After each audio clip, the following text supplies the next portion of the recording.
Welcome back to the Red Dice Diaries. It's John here, just putting out a quick episode, and this episode is inspired by my old mucker, Pete Jones, back from my old Purple Worm days, which I had great fun doing, and I still sadly miss. But anyway, on to happier notes.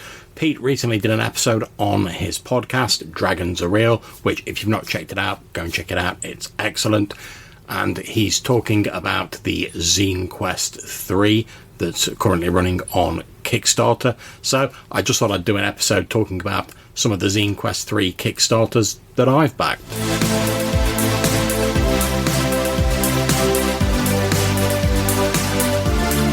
So to kick things off, just in case you're not sure, what is Zinequest? Well, it's been running for a couple of years and it's an annual thing ran by Kickstarter.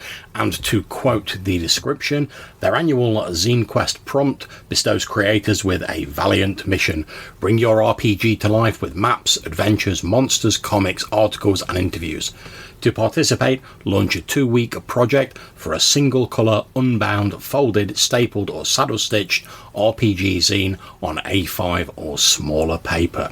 So basically a flurry of, it's proven quite popular, a flurry of these sort of like smaller zines go out. Some are bigger than others, some look more professional, some have a bit more of a rough and ready vibe to them. It's just down to what your individual preference is. But there's some great stuff for various games. Mostly I tend to sort of look at the old school games, obviously, because that's my sort of area of interest.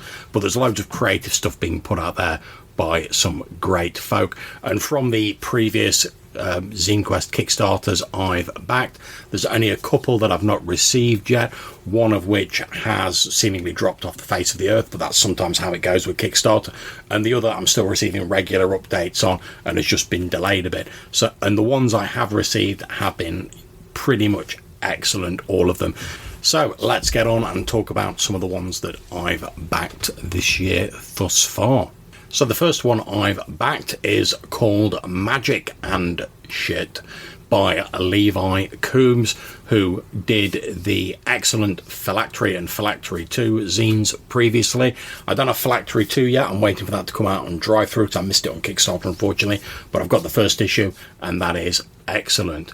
So this is described as being an all-new, all-different zine dedicated to weird fantasy magic items and artifacts with a heavy metal vibe. Now, much as I'm not really into the heavy metal vibe when it comes to RPGs, Levi's work on Phylactery was excellent and it gave me loads of ideas for my own games. So I had no hesitation in backing this because, after all, who doesn't want some more magic items and some themed stuff to put into your game? And I've always had a bit of a soft spot for the weird fantasy. So I've backed a PDF and a print copy of that, which is $15 US, but you can also pledge to $10 just to get the PDF. The next one I've backed is Into the Wild, a supplement for wilderness exploration and domain management for OSR style tabletop games by Todd. And this has apparently been written specifically for Necrotic Gnome's Old School Essentials game line, but can be used with any OSR fantasy game. It's a revision and compilation of 6 supplements produced by Third Kingdom Games, woven together into a single book with integrated mechanics, designed to be used in conjunction with the book Filling in the Blanks, which is all about hex crawling. I've got a copy of that. And the 6 books that it combines are Hex Crawl Basics, Random Weather Generation, Domain Building, NPC Wealth by Level, Classing Up the Joint, and OSR Alternative Classes. And I've backed that at the $20 level, which gets me a print and a PDF copy, but there is a PDF only pledge level available for just $10. The third zine I've backed is Planar Compass 2. Now, when the first issue of this was released, it was called Dreamhaven, but the name got changed, and it deals with a sort of strange, almost planescapey sort of style setting, although Dreamhaven was focused in the home base of Dreamhaven, this weird sort of hand-shaped astral island. whereas issue number 2 is taking you out of that home base into the wider astral sea and whatever lies beyond. It's designed to be used with old school essentials and is obviously 100% compatible with like classic BX. Now, I really enjoyed Dreamhaven, but my only little tiny gripe about it was there was loads of intriguing stuff implied about the sort of setting of it, but you didn't really get a lot of it. So I'm really looking forward to seeing how they expand on that in the second issue. Now, as Pete said in his episode, P&P can be a little bit of a killer with some of these. So for this one, I've had to go for just the $6 PDF only version of it. I would have liked to get a print copy, but I've backed a lot of zines, and then the old wallet's already starting to sob a little. Now, if you back at $10 or more, you get a copy of issue 1, a copy of issue 2, and a copy of the player's booklet in PDF. If you want to get a print copy of issue 2, it's $14 US plus, and you can have like extra bits and pieces on. But I'm really looking forward to seeing this and how they expand the planar compass setting. Next, we have the Haunted Hamlet by Shane Walsh, which is a zine detailing 4 unique modular locations for your hex crawl. It's made for old school essentials, but it's pretty much compatible with most versions of D&D. And like I said, it details 4 locations full of gameable content that you can drop into your setting. And there's an example hex provided on their Kickstarter page, which is the Hat Cult's hideout, and there's some great artwork on there. And as someone who loves hex crawls, I'm always looking for stuff that I can drop into my games, so this sounds great to me. I've backed this at the $8 Canadian level to get the PDF.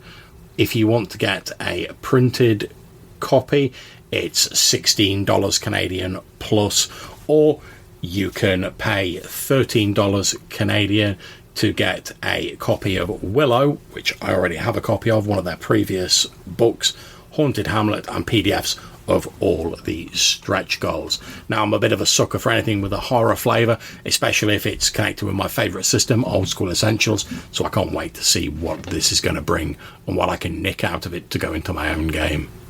Now, if you even dreamed that I was going to get through Zinequest 3 without backing the latest offering from Tim Shorts of Gothridge Manor, well, then you better wake up and apologise. Tim has produced excellent zines and sends great stuff out on his Patreon. I have his previous zine that he did on Kickstarter, Hunters in Death, and really enjoyed that. And now he's coming out with a new offering, The Many Crypts of Lady Ingrade. A series of short, deadly adventures, crypts created out of Lady Ingrade's hatred of tomb raiding adventurers. And we get a little bit of description about Lady Ingrade caring for her land and the people who tend to it, but she always had a darkness about her. And as she grew older, she became increasingly consumed by paranoia. Fearful that filthy adventurers would violate her tomb when she died, she compulsively built crypts chock full of traps and all manner of other nasties.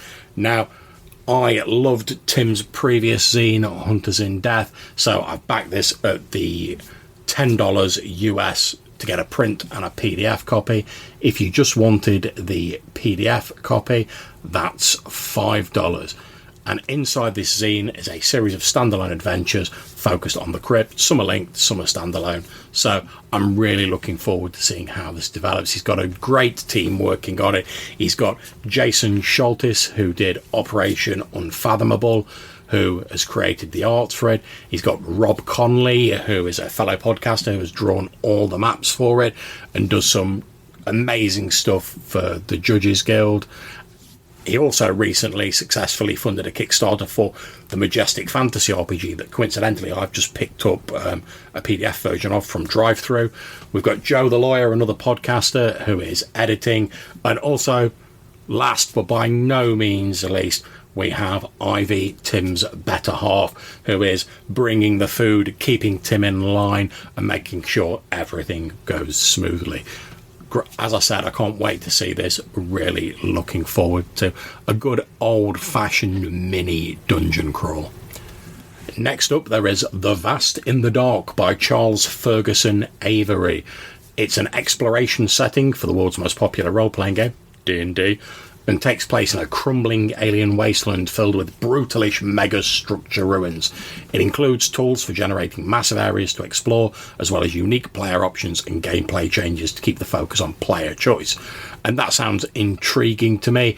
I love any sort of game that has toolkit stuff. That's why I like some of the Kevin Crawford stuff so much. It's always got these toolkits in that you can use, and this immediately grabbed my attention. And I'm a bit of a sucker for sort of alien worlds and bringing like mythos stuff into D&D and old school essentials, so I jumped straight on this. I backed it at the $5 US level, which gets you the PDF copy. If you wanted a physical copy, it's $10 US plus whatever the postage and packaging is. And next up, this is one that I bought after listening to Pete's episode on Dragons Are Real.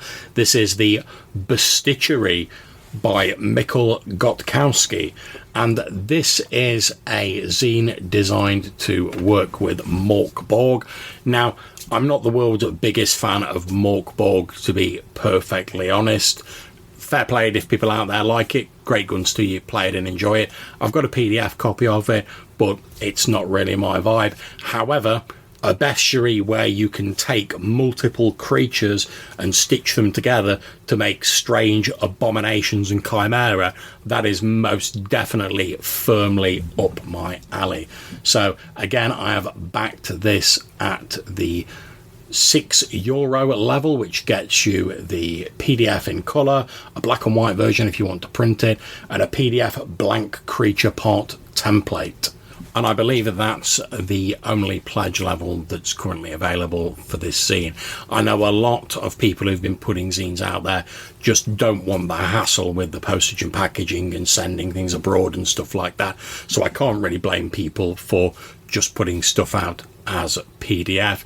After all, they're fairly sort of small zines, most of them, especially if you get a black and white copy like with this. So I can easily print it out, or I can go to Lulu or my local print shop or something like that, you know, COVID permitting, and get a copy run off there. But I'm really looking forward to seeing this. Again, I love toolkits. Anything that lets me create sort of random monsters and new things to surprise my players with is got to be a good thing. And last but by no means least, another one I backed after listening to Pete. This is the Power Words Engine, a limitless alternative to your tabletop RPG's spell list by Dom Leotti. And this is a custom magic spell generator tool designed to replace the spell list of your favourite tabletop games. And the way this works is you choose a set of up to 8 words from the provided list, and they combine to describe your spell's effect. The example given on the Kickstarter page is that if you wanted to make a spell that causes a ball of fire to erupt from your hands, you might choose the words orb and fire. These are just words. As long as they describe the effect you want, they can be used to create that effect. The spell's harmony is calculated by comparing its word to a set of rules. The more harmonics the word follows, the more powerful the spell can be. Harmony is then spent on trees and tags which nail down the spell's specific mechanics. So it sounds like it might be a little bit involved, but I think once you've got some like regular spells, you know, you could sort of have them written down on your character sheet. And I'm always intrigued by people who've adapted or provided new options for games. So I'm really looking forward to getting my hands on this and seeing whether it's something I think I can roll out in my OSE campaign. Because we've not actually got any spellcasters apart, like, well, not arcane spellcasters, we've got divine spellcasters, but we've got no arcane spellcasters at the minute, so potentially I could slide this in without too much difficulty. I've backed it at the $5 US level, which gets me a PDF copy. If you want a physical copy, it's going to cost you $10 US plus. And it looks really interesting. The bits of layout that is shared on the Kickstarter look very graphically striking, so I'll be looking forward to getting that, my sweaty mitts on that. So there we go. That's the zines that I've currently backed on this Zinequest 3 on Kickstarter. I'm trying to rein myself back so I don't spend such a ridiculous amount of money as I did the last 2 times, but you never know, I might sneak 1 or 2 more onto my list before Zinequest concludes, depending on what I come across. I'll put all the links to the Kickstarters for the ones that I'm backing in the description of this show. But as I say, Zinequest only runs for a short time, and this episode's not going out until Monday the 8th, so I don't know if all of them will still be available if you want to get on them, but I'd advise you go and check them out, have a quick look. You might find something that can add to your game, or that will bring an additional intriguing element to it. And I think, to be honest, that's the main allure of Zinequest for me.